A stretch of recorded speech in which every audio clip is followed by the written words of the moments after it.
Praise the Lord, जय मसीह की।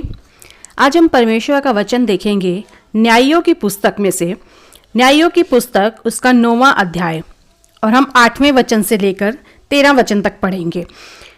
यहाँ हम देखते हैं एक पेड़ों के बारे में दृष्टांत है। ये दृष्टांत जो है वो पेड़ों के बारे में बताया गया। और इससे पहले अगर 8वां अध्याय 9वां अध्याय के हम शुरू में पढ़ें तो वहाँ हमें गिदोन के परिवार के बारे में सब कुछ मालूम चलता है, पर हम उसके बारे में आज नहीं देखेंगे। हम सिर्फ इस दृष्टांत के बारे में बात करेंगे। 8वें वचन से हम पढ़ते हैं, किसी युग में वृक्ष किसी का अभिषेक करके अपने ऊपर राजा ठहराने को चले। तब उन्होंने जैतून के वृक्ष से कहा, तू हम पर राज्य कर। 9वां वचन, तब जैतून के वृक्ष ने कहा, क्या मैं अपनी चिकनाहट छोड़कर, जिससे लोग परमेश्वर और मनुष्य दोनों का आदर मान करते हैं, वृक्षों का अधिकारी होकर इधर उधर डोलने को चलूं? तब वृक्षों ने अंजीर के वृक्ष से कहा, तू आकर हम पर राज्य कर। 11वां वचन, अंजीर के वृक्ष ने उनसे कहा, क्या मैं अपने मीठेपन और अपने अच्छे अच्छे फलों को छोड़ वृक्षों का अधिकारी होकर इधर उधर डोलने को चलूं?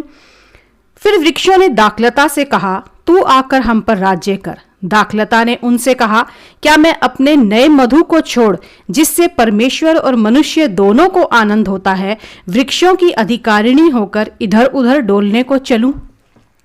यहां हम देखते हैं इन 3 पेड़ों के बारे में, जैतून का पेड़, अंजीर का पेड़ और दाखलता।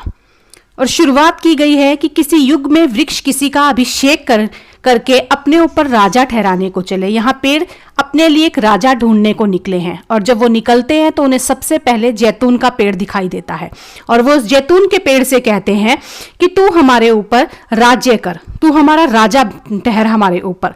तो जैतून का पेड़ उन्हें क्या जवाब देता है? वो कहता है, क्या मैं अपनी उस चिकनाहट को छोड़कर, जिससे लोग परमेश्वर और मनुष्य दोनों का आदर मान करते हैं, वृक्षों का अधिकारी होकर इधर उधर डोलने को चलूं? ये ऑफर उन्होंने उसे दिया है जैतून के पेड़ को कि हमारे ऊपर राजा बन जा। अब ये ऑफर जो है, ये अगर हम देखें तो ये हम सबके जीवन में कहीं ना कहीं आ जाती है। कभी ना कभी हम सबके पास कोई ऐसा ऑफर आता है कि जो हमें लगता है कि इससे अच्छा मौका तो और कोई होगा ही नहीं। कितने आप प्रभु में स्ट्रांग हैं, कितने आप मजबूत हैं, कितने आप लंबे समय से परमेश्वर में हैं, ये कोई मायने नहीं रखता। लेकिन जब ऑफर आपके सामने आता है, शैतान जब मोह लेकर आता है, तो वो किसी भी रूप में आपके सामने आता है, और एक मीठे मोह जो है हमेशा एक मिठास भरा लेकर वो आपके सामने आएगा। यहाँ वो क्या करता है, यहाँ एक राज्य का मिठास है, यहाँ मुकुट का लालच उसे दे रहा है, एक सिंहासन का लालच उनको दे रहा है कि तुम्हारे पास राज्य करने के लिए हम तुम्हें चुन रहे हैं। वो जैतून के पेड़ से कह रहा है कि तुझे राज करना है, हमारे ऊपर राजा होना है तुझे। वो इतनी अच्छी ऑफर उसे दे रहा है। एक स्ट्रॉन्ग टेम्पटेशन लेकर शैतान उसके सामने आया है, और कई बार बहुत से लोग ऐसे मोह में फंस जाते हैं और गिर जाते हैं। लेकिन जैतून का पेड़ यहाँ क्या कह रहा है? वो कह रहा है, अगर हम देखते हैं 9वें वचन में, तो जैतून के वृक्ष ने कहा, क्या मैं अपनी उस चिकनाहट को छोड़कर, वो कह रहा है कि क्या ये सही है? क्या ये बुद्धिमानी की बात है कि जो मेरे पास है, जो मेरी चिकनाहट है, उसको छोड़कर जो तुम मुझे ऑफर दे रहे हो मैं उसको स्वीकार कर लूं? यही बात अंजीर का पेड़ कहता है, क्या मैं? और यही बात दाखलता कहती है कि क्या मैं? वो तीनों यहां पे एक ही बात कह रहे हैं कि क्या ये सही है? क्या ये बुद्धिमानी की बात है कि जो हमारे पास है उसमें हम संतुष्ट ना होकर हम उस चीज के पीछे भागे जो तू हमें दिखा रहा है? इस संसार में बहुत सी ऐसी चीजें होंगी जो हमें सही लगती हैं।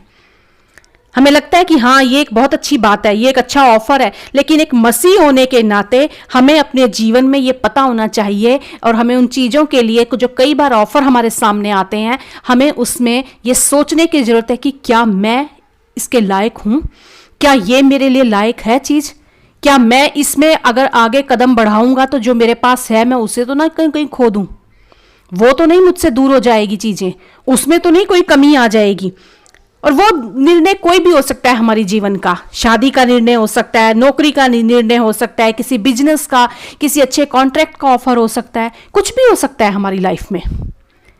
किसी भी निर्णय को लेने से पहले हमें सोचने की जरूरत है कि क्या मैं बुद्धिमानी कर रहा हूं इसको चुनाव करके, या जो मेरे पास है कि कहीं मैं इसे भी ना खो दूं। इसलिए पौलुस कहता है कि सब कुछ बहुत सी चीजें ऐसी हैं जो हमें उचित तो लगती हैं पर हमारे लिए सही नहीं है। वो लगता है हमें कि हाँ ये सही है, लेकिन वो हमारे लिए सही नहीं है। इसलिए हमें सोचना होगा क्या कि जो हम निर्णय ले रहे हैं क्या वो सही है। यहां तीनों पेड़ एक ही बात कहते हैं, क्या मैं अपनी उस चिकनाहट को छोड़कर, जैतून कहता है। अंजीर का वृक्ष कहता है क्या मैं अपने मीठेपन और अपने अच्छे अच्छे फलों को छोड़ दूं। दाखलता कहती है क्या मैं अपने नए मधु को छोड़ दूं, इन चीजों को छोड़ दूं। इसका मतलब है कि जो हमने पाया है ये छोटी बात नहीं है उनके सामने, कि जब उन्हें एक ऑफर आया कि तुम्हें राजा बनना है, लेकिन वो उस राजा की ऑफर को छोड़कर कह रहे हैं कि जो हमारे पास है क्या ये सही है कि हम उसको छोड़ दें। कैसे हम छोड़ दें उसको जो हमारे पास है, कैसे? क्या ये जो ऑफर मेरे पास आया है ये परमेश्वर की महिमा के लिए है, या मैं कहीं इसे लेकर जो मैंने परमेश्वर से पाया उसे तो नहीं खो दूंगा, इसे स्वीकार कर लूंगा तो क्या ये मेरे लिए प्रॉफिट वाला है? इसका उदाहरण अगर हम पवित्र शास्त्र में देखें तो लूत हमें इसका उदाहरण दिखाई देता है, जिसने हरी चराई को देखा, हरी चराई को देखा और उसे लगा वाह ये सबसे अच्छी ऑफर है मेरे लिए, और उसने अपना तंबू ले जाकर वहां गाड़ दिया। वो वहां रहने लग गया अपने परिवार के साथ, अपने बीवी बच्चों के साथ, क्योंकि उसे अच्छा ऑफर दिखाई दिया कि ये अच्छी चीज है, हरी चराइयां हैं। लेकिन उसका अंत हम सब जानते हैं कि क्या हुआ। कई बार हम उन अच्छी चीजों के पीछे भागते हैं और जो हमारे पास है हम उसे भी खो देते हैं। उसने अपने घर को खो दिया, अपनी पत्नी को खो दिया जो एक नमक का खंभा बन गई, उसने अपनी बेटियों को खो दिया। ये तीनों पेड़ यहां आज हमें सिखा रहे हैं कि वो कह रहे हैं कि जो हमारे पास है उसे छोड़कर हम क्यों इधर उधर डोलने को जाएं। वो कह रहा है, जैतून का पेड़ कह रहा है कि अपनी उस चिकनाहट को छोड़कर जिससे लोग परमेश्वर और मनुष्य दोनों का आदर मान करते हैं, मैं क्यों वृक्षों का अधिकारी होने को इधर उधर डोलूं। अंजीर का पेड़ कह रहा है कि मैं अपने मीठेपन और अच्छे फलों को छोड़कर, और दाखलता कह रही है कि मैं अपने नए मधु को छोड़, इससे परमेश्वर और मनुष्य दोनों को आनंद होता है, तो क्यों इधर उधर डोलने को जाऊं। यदि हम देखें जैतून के वृक्ष के बारे में, तो उसे परमेश्वर ने, पहले तो अगर हम देखें तो इन तीनों वृक्षों का परमेश्वर ने पवित्र शास्त्र में बार बार जिक्र किया। इन तीनों के फलों का, इन तीनों के जो जैतून के जो ऑलिव है, जो जैतून है, उससे तेल बनाया जाता है। जो अंजीर है उसके दवाई के रूप में उसे इस्तेमाल किया जाता है, मिठास में वो माना हुआ है। दाखलता जो है उसके लिए परमेश्वर ने कितने बड़े बड़े, परमेश्वर ने पवित्र शास्त्र में इन तीनों को ऊंचे दर्जे दिए हैं। जैतून का तेल परमेश्वर के भवन में इस्तेमाल किया जाता है।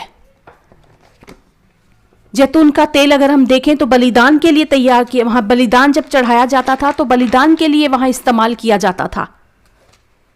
घरों में खाने में इस्तेमाल किया जाता है, दवाई में इस्तेमाल किया जाता है, हर जगह उस तेल की इस्तेमाल किया जाता है। और उसी जैतून के तेल के लिए, उसी जैतून के वृक्ष के लिए कहा जाता है पवित्र शास्त्र में, भजन संहिता 52:8 में लिखा है, मैं तो परमेश्वर के भवन में हरे जैतून के वृक्ष के समान हूं। हम परमेश्वर के भवन में हरे जैतून के वृक्ष के समान हैं।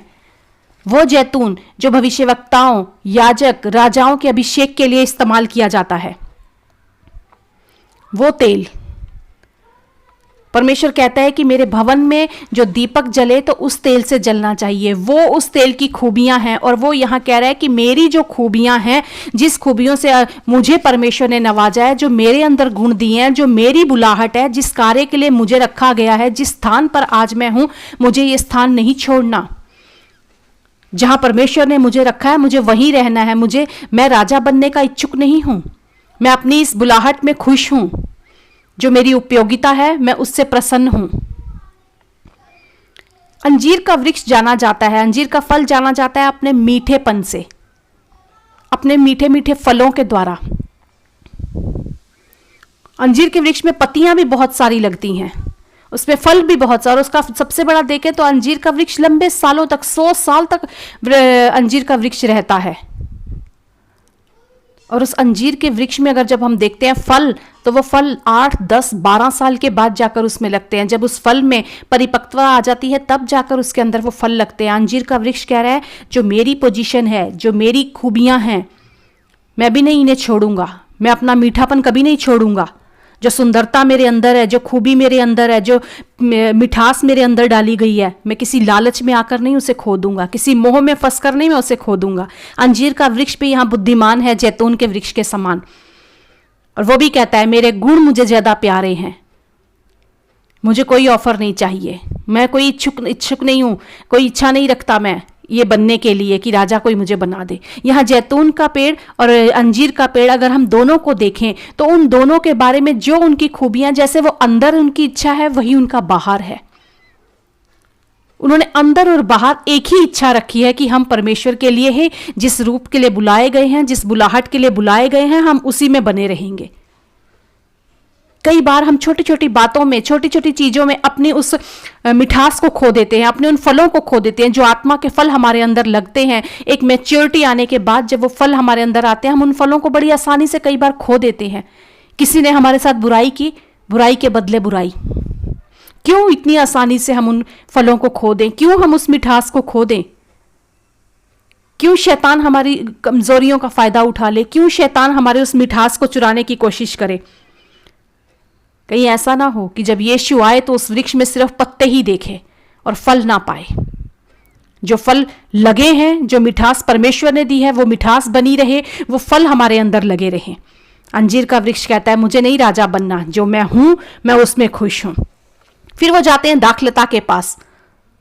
दाखलता भी उस ऑफर को ठुकरा देती है। वो भी कहती है कि नहीं, मैंने तो जब नया भी मधु पाया है, मैं तो उससे खुश हूं। कौन है दाखलता? अगर हम यूहन्ना का 15वां अध्याय देखें तो यीशु कहते हैं मैं दाखलता हूं और तुम मेरी डालियां हो, और जो मुझ में बना रहता है वो फल लाता है। जो मुझ में बना रहता है वो फल लाता है। आज यीशु हमारे आनंद है और परमेश्वर के पास ही आनंद की भरपूरी है। वो कहती है कि मेरा आनंद, मैं अपना आनंद दूसरों को देती हूं। आज आनंद और प्रेम जो है वो ये दाखलता हमारे जीवन में दर्शाती है। सत्य, सच्चाई को दाखलता हमारे जीवन में दर्शाती है। अंजीर आज्ञाकारिता को दर्शाता है। जैतून अपनी जो उसकी बुलाहट है, बड़ी अभिषेक को दर्शाता है। दाखलता कहती है जो प्रेम मैंने पाया है और उस प्रेम से जो आनंद मैंने पाया, अब मैं उस आनंद को नहीं खोना चाहती। मेरे अंदर जो आनंद आया है, अब मैं उस आनंद को बना के रखना चाहती हूँ। और यही यीशु मसीह हमें कहते हैं। अगर हम 15वें अध्याय को देखते हैं यूहन्ना के, तो वहां पर यीशु मसीह हमसे यही बात कहते हैं। वो कहते हैं कि जैसा पिता ने मुझसे प्रेम रखा, वैसा ही मैंने तुमसे प्रेम रखा। मेरे प्रेम में बने रहो। यदि तुम मेरी आज्ञाओं को मानोगे तो मेरे प्रेम में बने रहोगे, जैसा कि मैंने अपने पिता की आज्ञाओं को माना है और उसके प्रेम में बना रहा। यीशु कहते हैं मेरे प्रेम में बने रहो। और यही दाखलता कह रही कि जो प्रेम अब मैंने पाया है, जो नया मधु मैंने पाया है, मैं उसे नहीं खोऊंगी, क्योंकि इस प्रेम को पाने के साथ ही मैंने कुछ और पाया है। 11वां वचन कहता है मैंने ये बातें तुमसे इसलिए कही हैं कि मेरा आनंद तुम में बना रहे। जो प्रेम है वो हमारे अंदर आनंद लेकर आता है, और जब हम उस प्रेम में बने रहते हैं तो खुदा कहता है तो तुम्हारा आनंद भी पूरा हो जाएगा। वो कह रही है जो आनंद अब मैंने पाया है, उस आनंद को मैं नहीं खोना चाहती। वो आनंद अब मेरे अंदर बना रहेगा। कितनी बार हम आसानी से अपने आनंद को खो देते हैं। कितनी बार जब हमारे सामने कोई ऑफर आता है, हम उस ऑफर को आसानी से कबूल कर लेते हैं। हमें लगता है इससे अच्छा मौका तो और कोई आएगा ही नहीं, यही मेरी तरक्की का रास्ता है, यही परमेश्वर की ओर से आया गया मेरे सामने ऑफर है। पर वो तीनों पेड़ इतनी बड़ी ऑफर को, एक राजा, किसी के ऊपर रूल करना, राजा बनना किसी के लिए सबसे बड़ा, ऐसे लगता है इससे बड़ा तो कोई और ऑफर हमारे जीवन में आ ही नहीं सकता। एक पोजीशन, एक पावर हमारे पास आने वाली है। लेकिन उन तीनों पेड़ों ने उसे इनकार कर दिया। वो कहते हैं कि नहीं, जो हमारी खूबियां हैं, जिस चीज के लिए हमें बुलाया गया है, जो परमेश्वर ने हमारे अंदर रखा है, हम उसमें सेटिस्फाइड हैं, हमें और कुछ नहीं चाहिए। उन तीनों ने उसका इनकार कर दिया। कितनी बार हम अपने जीवन में इन चीजों को, जब इस तरह से ऑफर हमारे सामने शैतान लेकर आता है, कितनी बार हम उसे स्वीकार कर लेते हैं और कितनी बार हम उसका इनकार करते हैं। और कितनी बार हम इनके समान परमेश्वर से पूछते हैं कि क्या मैं जो ये कर रहा हूं प्रभु, ये बुद्धिमानी है? क्या मैं ये सही कर रहा हूं? या कितनी बार हम ये कहते हैं कि जो मेरे पास है मैं उसमें सेटिस्फाइड हूं, क्यों मैं इधर उधर डोलने को जाऊं, क्यों मैं इधर उधर दूसरों का अधिकारी होने के लिए फिरूं? जो मेरे पास है मैं उसमें खुश हूं। आज परमेश्वर ने हमारे जीवन में इतनी ज्यादा आशीषों से हमें भरा है, इतने ज्यादा अपने दानों और वरदानों से भरा है कि हमें जरूरत नहीं है कि किसी और चीज के पीछे हम भागते फिरें, किसी और चीज के लिए हम दौड़ें। क्योंकि पौलुस कहता है 1 कुरिन्थियन 10:23 में, सब वस्तुएं मेरे लिए उचित तो हैं परंतु सब लाभ की नहीं है। देखने में तो हमें सब अच्छी लगती हैं, हाँ वो ऑफर भी बहुत अच्छा है, पर जरूरी नहीं वो हमारे लिए लाभ का हो। जो हमने पाया है कहीं हम उसे तो नहीं खो रहे, या जो हम पाने जा रहे हैं क्या उससे हम परमेश्वर की महिमा कर पाएंगे, या जो महिमा परमेश्वर ने हमें दी है हम वो भी खो देंगे। इसलिए वो कहता है सब वस्तुएं मेरे लिए उचित तो हैं परंतु सब वस्तुएं लाभ की नहीं है मेरे लिए। जो मिला है उसमें हम वफादार बने रहें, जो मिला है उसमें हम सेटिस्फाइड रहें। जो परमेश्वर ने दिया है वो हमारे लिए काफी है। तीनों पेड़ कहते हैं हमारे लिए वो काफी है जो हमने पाया है। क्यों हम अपने फलों को खोएं, क्यों हम अपनी चिकनाहट को खोएं, क्यों हम अपने आनंद को खोएं। और आज परमेश्वर ने आपको और मुझे क्या दिया है। यदि हम भजन यशायाह का 61वां अध्याय का 10वां वचन पढ़ें तो वहां लिखा है, मैं यहोवा के कारण अति आनंदित होऊंगा, मेरा प्राण परमेश्वर के कारण मगन रहेगा, क्योंकि उसने मुझे उद्धार के वस्त्र पहनाए और धर्म की चद्दर ऐसे उड़ा दी है जैसे दूल्हा फूलों की माला से अपने आप को सजाता और दुल्हन अपने गहनों से अपना श्रृंगार करती है। यहां वचन कह रहे हैं मैं यहोवा के कारण आनंदित होऊंगा, मेरा प्राण आज मगन है। मुझे धर्म का वस्त्र परमेश्वर ने पहनाया, उसने उद्धार का वस्त्र पहनाया, उसने धर्म की चद्दर उड़ा दिया और ऐसा श्रृंगार किया फूलों से, ऐसा अपने आप को कि जैसे दूल्हा सजाता है और दुल्हन अपने आप को गहनों से श्रृंगार करती है। उसने मेरा ऐसा श्रृंगार किया है, उसने आनंद दिया है, उसने मग्न मुझे कर दिया है, उसने मुझे अपने वस्त्र पहनाए हैं उद्धार के, उसने चद्दर उड़ाई है धर्म की, उसने मेरा श्रृंगार किया है कि आज मुझे किसी और श्रृंगार की जरूरत नहीं है। सब कुछ तो मेरे पास है, फिर किस चीज के लिए मैं भागूं, फिर कौन सी पोजीशन, कौन सी पावर, कौन सा मोह, कौन सी अभिलाषा, कौन सा लालच मुझे खींच सकता है। तीनों ने इनकार कर दिया और किसने उस ऑफर को स्वीकार किया। अगर हम आगे देखते हैं न्यायियों की पुस्तक में ही तो हम वहां पे देखते हैं कि वो आगे 14वें वचन में अगर हम देखें, तब सब वृक्षों ने झड़बेरी से कहा तू आकर हम पर राज्य कर। झड़बेरी ने उन वृक्षों से कहा, यदि तुम अपने ऊपर राजा होने को मेरा अभिषेक सच्चाई से करते हो तो आकर मेरी छाया में शरण लो, और नहीं तो झड़बेरी से आग निकलेगी जिससे लबानोन के देवदार भी भस्म हो जाएंगे। अब यहां कौन कह रहा है कि हाँ मैं राजा बनने को तैयार हूं, तुम पर राज करने को? झड़बेरी, एक झाड़ी जिसके अंदर अपनी कोई खूबी है ही नहीं, जिसके अंदर अपना कोई गुण है ही नहीं, जिसमें कोई फल नहीं है, और वो कह रही है कि तुम मेरी छाया में आकर शरण लो। जो खुद इतनी छोटी है कि पेड़ों को छाया दे नहीं सकती, बड़े पेड़ उसके अंदर कैसे आ सकते हैं? कोई गुण नहीं है उसके अंदर, पर वो कह रही है कि आओ मेरे अंदर आ जाओ। ये झड़बेरी उन लोगों को दर्शाती है कि जिनके अंदर कोई खूबी नहीं है, कोई गुण नहीं है, लेकिन उनके अंदर सब इच्छा है एक रूल करने की, राज करने की। वो अपनी उस इच्छा को पूरा करना चाहते हैं। और ऐसे लोगों से हमें अपने जीवन में भी बचना है। वो कहती है कि मेरे अंदर आ जाओ, उसमें कोई खूबी नहीं है, छांव वो दे नहीं सकती, छाया वो दे नहीं सकती, लेकिन अपने अंदर बुला रही है। और कह रही है कि अगर अपने अंदर बुलाने के बाद उसका मतलब क्या है कि अबे तुम मेरी सुननी पड़ेगी तुम्हें, और नहीं तो वो कहती है मेरी शरण लो, नहीं तो झड़बेरी से आग निकलेगी जिससे लबानोन के देवदारू भी भस्म हो जाएंगे। वो कह रही है पहले तो मेरे अंदर आ जाओ, मुझ में आके छाया लो, और मुझ में छाया नहीं लोगे तो क्या होगा? अगर मेरी मनमानी जो है मैं कर रहा हूं वो नहीं मानोगे तो क्या होगा? झड़बेरी क्या कह रही है? मेरी मनमानी अगर नहीं मानी तो मेरे से आग निकलेगी और मैं तुम्हें भस्म कर दूंगी, नष्ट कर दूंगी मैं तुम्हें। कोई खूबी नहीं है, कोई गुण नहीं है, लेकिन अपने अंडर करना चाहती है सबको, और अगर नहीं आए उसके अंडर तो नष्ट कर दूंगी, भस्म कर दूंगी। जो परमेश्वर ने दिया है उसे संभाले।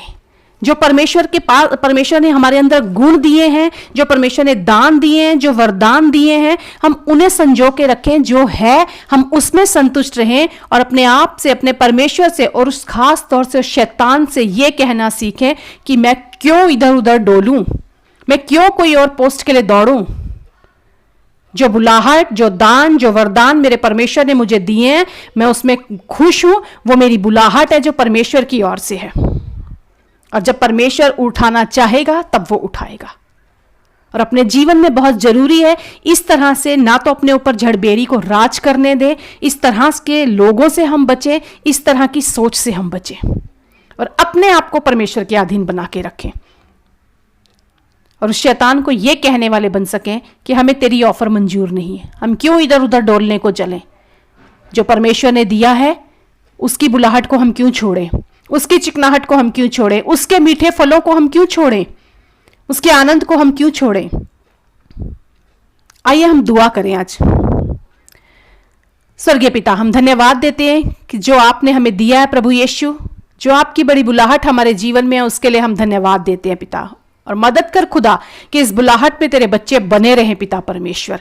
हर उस ऑफर को, हर उस मोह को, हर उस शैतान की चाल को नकारने वाले बन सकें, उसको धुतकारने वाले बन सकें, उसका खंडन करने वाले बन सकें पिता परमेश्वर। क्यों इधर उधर डोलने को जाऊं प्रभु यीशु, जब तेरी आशीषें, तेरे वरदान, तेरे दान प्रभु यीशु, तेरा अभिषेक हमारे जीवन में है प्रभु, उसमें हम संतुष्ट रहें खुदा, क्योंकि तेरे ही पास आनंद है प्रभु, तेरे ही आनंद से हम आनंदित हैं, हमारा प्राण मगन है प्रभु यीशु।